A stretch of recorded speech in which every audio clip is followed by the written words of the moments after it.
And I think we're finally done. So what I've done this weekend is I have added the alien ship that flies across the top. It's the alien mothership, which is this one here.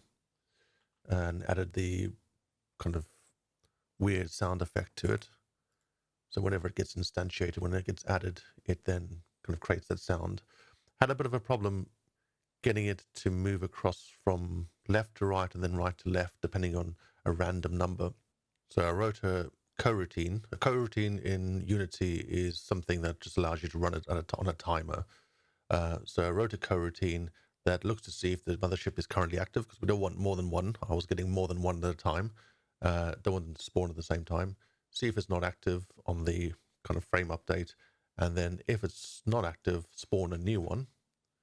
And as soon as we spawn a new one, say kind of mothership is active, and then wait between 8 and 20 seconds, and then spawn it.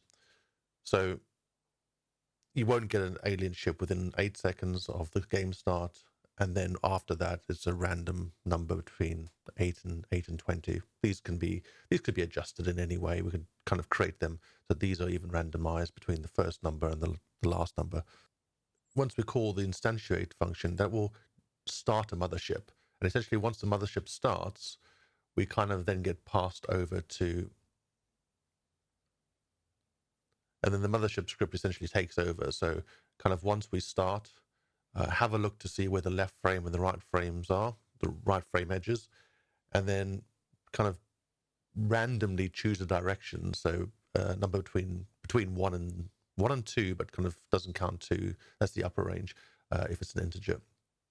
And if it's obviously left or right, place the ship there and then start it along its journey path. And there's a function in Unity which will say kind of allow an object to move from this point to this point in a specific amount of time. So this kind of just going to move the object from one side to another side of the top of the screen over a specific amount of time.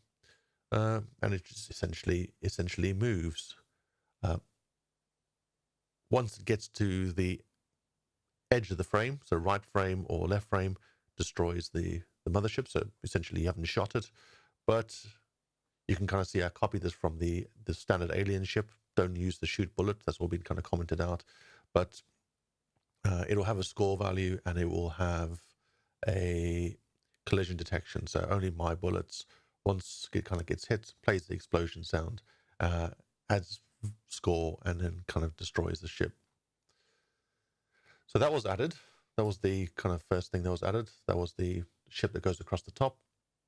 And the other thing that was added was I added some kind of post-processing. So in Unity, you can add a post-processing volume, and you can essentially kind of add that to the entire scene if you want to. You can add it to a specific object, but post-processing will give us specific effects. So in this case, I've added a bloom effect, and the bloom effect is going to allow me to take the bullet. So for example, here's the player bullet, and add a bit of glow to it so it kind of looks glowy. So if I just quickly start, shoot, and pause, that bullet that I've just created there, if I kind of go to it in the scene, of course it had to be right there. You'll see it's kind of got this glowy effect, and that's the bloom kind of coming off, and it kind of makes it look a little bit more like a laser. And I've done that to my bullets, and I've done it to the alien bullets. So they kind of look a little bit cooler. Right, so let's have a game. So we can move, of course. Aliens get to the end. Shoot. And that ship comes across the top. I'm not going to be able to kill it. And there's an explosion, by the way. Like that. Okay. No, that didn't last very long. 1,200. Shocking. Anyway, yeah. There we go. So I've started to play around, so you can obviously see that the scale's quite small. I'll zoom in a bit, but I've also added a couple of keys you can press. I can press, for example, number 2 and change it to kind of this 3D perspective. Back again, and you can switch between the two on the fly. So once it's exported, if we have a look at the files, I've actually built it now. We look at the size based on 326 megabytes. Jeez, that's the size of a really good indie game. It's not optimized anyway. There's plenty of assets probably still left in the project that I haven't used, so I can probably get rid of those and then optimize again. I think the build is probably also not compressed much in any way, so it's still reasonably massive. It's not going to fit on a floppy disk, I tell you that. Anyway, if we launch it, so this is the final build then. And we can shoot.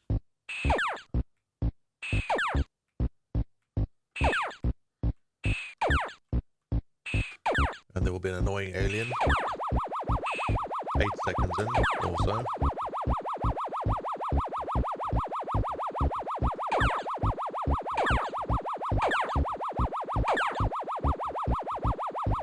And he dies, true to the original as well. Ooh. It's probably a bit tougher than the original Space Invaders. They get fast quite quick. And of course, we can view it from this angle as well.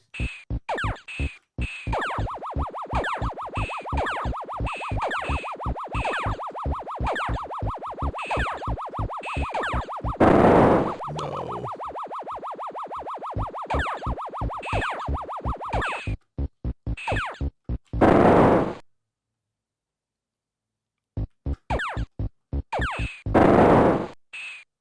Game over, dude.